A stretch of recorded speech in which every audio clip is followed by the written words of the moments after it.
Um ponto super importante.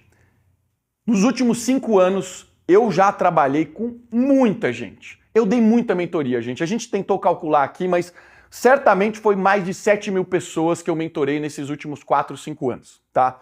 Se a gente falar de palestra, são dezenas. Teve uma palestra que eu dei para 10.000 pessoas, outra palestra para 6.000 pessoas. Então, na hora que a gente vai juntando a quantidade de gente que eu dei palestra, é um negócio brutal. Agora, pelas mentorias, eu tive acesso a todas as indústrias que vocês puderem imaginar. Todos os tamanhos de empresa, de pequena a grande, a gigante, a empresa multibilionária, a empresa pequenininha. E eu posso dizer uma coisa para vocês. Todo mundo precisa exatamente das mesmas coisas. Eu sempre brinco, o Brasil não precisa inovar, o Brasil precisa responder o WhatsApp rápido. Porque a maioria das empresas no Brasil não faz o básico bem feito. Eu entro nas empresas e eu começo a ver coisas básicas que são renegadas. Mas é exatamente isso que te torna diferente, é isso que vai te tornar inovador, por fazer o básico bem feito. Então é importante a gente entender qual que é o papel do CEO, e esse papel não é só dele. Ele precisa ser um papel herdado para toda a liderança e todo mundo que está na estrutura, porque o CEO não consegue executar esse tipo de coisa sozinho. O papel do CEO são 3 pilares, gente. Cultura corporativa, pessoas certas nos lugares certos e gestão por indicadores. Esse terceiro pilar eu quero aprofundar um pouco mais, porque tem muita coisa envolvida ali, tá? Agora, um outro detalhe. Cultura, gente, a gente formaliza o que a gente deseja e a gente treina as pessoas e isso não garante que nós teremos essa cultura. Então, o seu trabalho em desenvolver uma cultura forte é sim, formaliza, treina as pessoas, mas garante que você tenha guardiões da cultura. Se você não tiver guardiões da cultura, sua cultura nunca se tornará a que você formalizou. Porque cultura é o que a gente vive. São os hábitos da nossa companhia. Cultura é o princípio da comunicação, onde a gente diz, eu quero ir para lá. Esse é nosso sonho, é por isso que a gente acorda todos os dias de manhã. Porque a gente tem um objetivo. Agora, eu não quero chegar nesse objetivo a qualquer custo. Eu quero chegar nesse objetivo dentro de valores éticos e morais que eu acredito, que eu compactuo, que eu vivo. Não precisa ter vergonha de dar o reflexo do que você é para o seu time, porque o seu time vai naturalmente se inspirar em você. E se ele não estiver se inspirando em você, isso é um problema. Não é o tipo de pessoa que você deveria trazer, não vai sustentar por muito tempo. Então, eu gosto de dizer que cultura é o que as pessoas fazem quando não tem ninguém olhando. Porque isso reflete diretamente no que acontece demais nas empresas. Que é aquela história assim, pô, Toledo, enquanto eu estou aqui trabalhando no meu escritório, tá tudo funcionando, tá tudo dando certo, mas eu me afasto por 1 dia, por 2 dias, e o que acontece? As pessoas não fazem o que precisa fazer. Eu não vendo, eu não bato meta, as pessoas relaxam. E isso é o maior reflexo de que você tem uma cultura inconsistente. Não é uma cultura boa, porque a cultura boa, ela é consistente, ela entrega resultado todos os meses, ela não fraqueja, ela não varia. Mas eu sempre me questionei, de onde vem essa frase? E essa frase é atribuída demais a Epicuro. Como é um filósofo muito antigo, a gente não tem como ter certeza, mas a frase que é atribuída a ele é caráter é o que as pessoas fazem quando não tem ninguém olhando. E aí percebe que cultura tem uma relação enorme com caráter. Então, aquela outra frase, contrate caráter e treine habilidades, faz muito sentido. Porque é muito mais fácil eu treinar alguém para desenvolver uma habilidade técnica do que eu mudar o comportamento de uma pessoa. Você já entendeu que mudar significa construir novas redes neurais. Isso não acontece do dia para a noite. Isso não acontece tão rápido assim. Muitas vezes as pessoas desencaixam da empresa, porque a velocidade que a empresa cresce é maior do que a pessoa consegue mudar. Então percebe que quando a gente fala de cultura, tem relação enorme com caráter e a gente tem que prestar atenção nisso. Cultura é o que a gente vive, mas acima de tudo, cultura é o que a gente tolera. Então se você tolera hábitos antigos, você está aumentando a sua cultura para um espaço que você não quer. Todas as vezes que alguém fere a cultura, a gente precisa passar limpo. Se fez certo, parabéns, esse é o caminho, isso é o que eu espero de você, de preferência em público.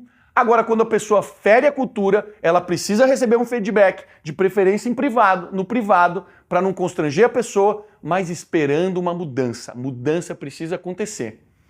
Todas as vezes que alguém fere a cultura, o líder precisa estar próximo para agir. Agora, poucas pessoas falam disso, mas isso foi uma das coisas que mudou a história do Nubank. Porque o Nubank nasce todo certinho, né, gente? O Nubank nasce com a formalização da cultura, ali a Cris, o Ed e o Davi sentam, escrevem o que eles queriam, mas na hora que a gente começa a construir o Nubank, a gente começa a perceber que quando a gente fica um pouco grande, que existiam mais de uma camada de cultura. Porque quando você começa com uma empresa pequenininha, óbvio, você vai ter uma cultura só, mas na hora que você começa a ter mais de times, mais líderes, a gente começa a ter derivadas daquela cultura. Então existe a cultura mãe, que é a cultura corporativa, ela é soberana e ela nunca pode ser invadida pelas outras culturas. Abaixo dela vai ter a cultura do time e do líder, porque cada líder é único e cada time é único.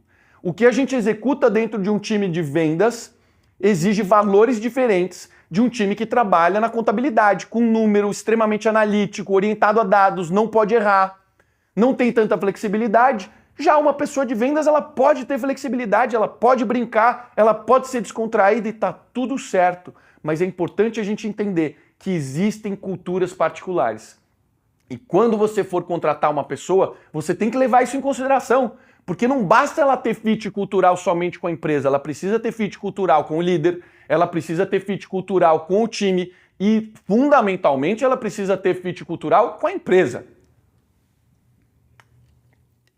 E se o primeiro ponto que a gente tem é um ponto de cultura, a gente precisa ter o segundo, que são as pessoas certas nos lugares certos. E a gente é ótimo em colocar as pessoas certas nos lugares errados. E a gente faz isso porque a gente tem capacidade de perceber quem entrega resultados de forma consistente.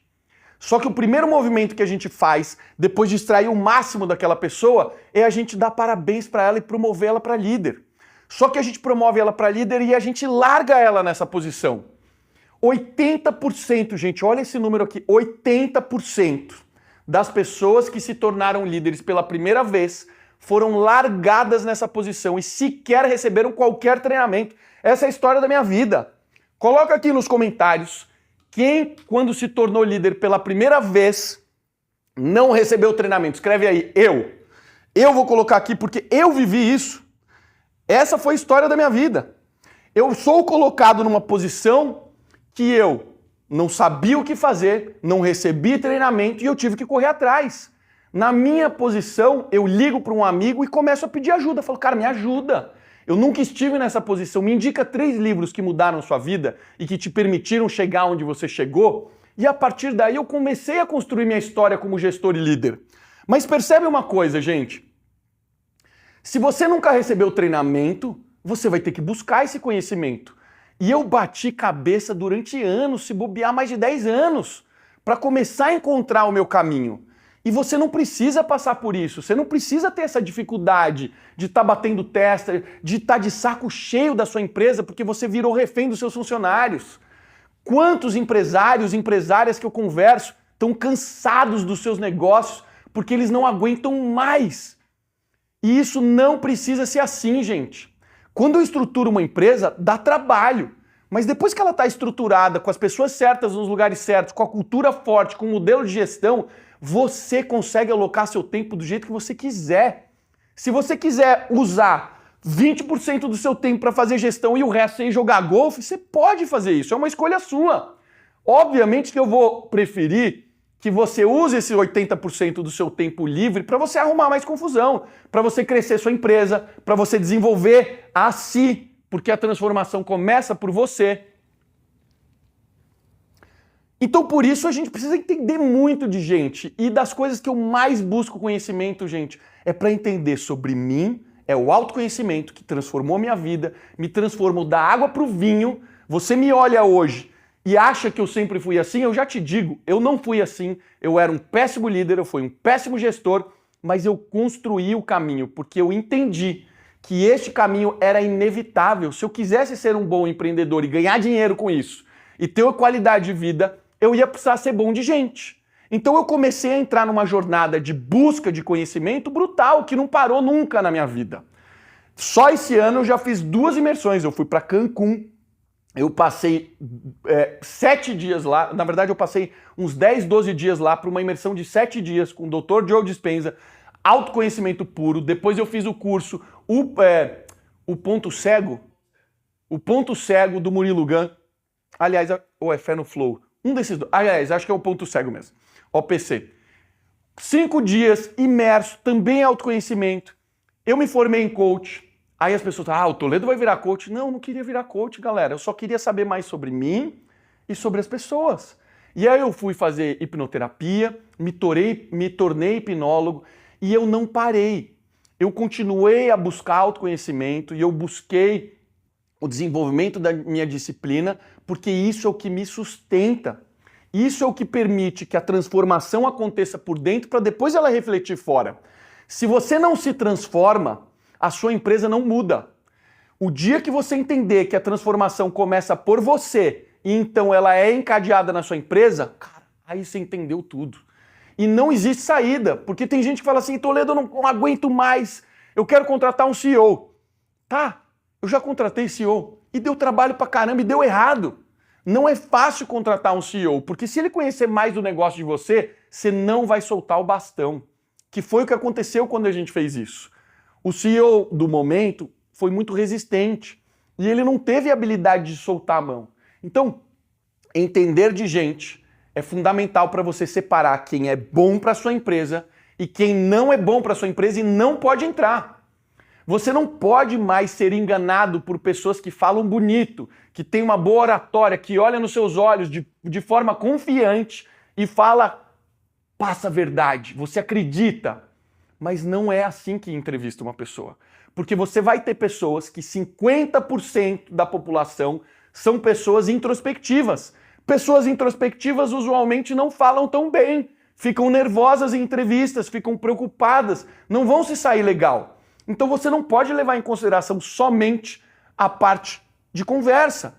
Sentou aqui, foi bem, é um bom candidato. Sentou aqui, não falou bem, não é um bom candidato. Isso é terrível. E a gente erra demais no processo de contratação porque a gente gosta de terceirizar. Qual que é o papel do CEO, gente? Cultura, pessoas certas nos lugares certos, gestão por indicadores. Pessoas certas nos lugares certos. Não é RH que faz isso. Quem faz isso é o líder. O responsável por uma contratação e pelo treinamento é o líder, não é o RH. Parem de terceirizar isso para o RH. O RH suporta o líder. O RH que se tem em empresas como Nubank, como Google, é o business partner que ajuda o líder neste processo. Mas quem entrevista tecnicamente, quem é responsável pela vaga, o ônus e o bônus é o líder. E a gente precisa fazer isso de 3 formas. Eu queria fazer uma pausa para te contar sobre uma coisa que eu fiz. Eu abri minha mentoria e tá um sucesso. Tem um monte de empresários incríveis, assim como você, lá dentro, que estão buscando prosperar os seus negócios utilizando a minha metodologia. Se você tá sentindo falta de ter um mentor que pegue na sua mão, entenda seus problemas e te ajude a prosperar, essa mentoria pode ser para você. Clica no link aqui embaixo, escaneia o QR Code que está aparecendo na sua tela, aplique. Um consultor da minha empresa vai entrar em contato com você, vai fazer uma reunião, vai entender as suas dores e suas necessidades e vai te dizer se ela faz sentido para você ou não. Não é uma mentoria para todo mundo, não é uma mentoria barata, mas se você aplicar e você tiver o perfil e você decidir vir para este lado aqui, eu tenho certeza que você vai colher os resultados que, assim como os meus mentorados, também estão colhendo. Te vejo do outro lado, volte aí e aproveite o conteúdo. A gente precisa fazer o que todo mundo faz, mais ou menos, que é a avaliação técnica. A avaliação técnica precisa ser testada. Segundo ponto, cultura. A gente precisa fazer avaliação cultural. Existem 3 camadas de cultura, vocês já entenderam isso. E existe o perfil mais adequado para uma vaga. A gente sabe que quando a gente for fazer uma avaliação de perfil comportamental, uma pessoa introspectiva não vai servir para uma vaga de vendas tanto quanto uma pessoa extrovertida vai.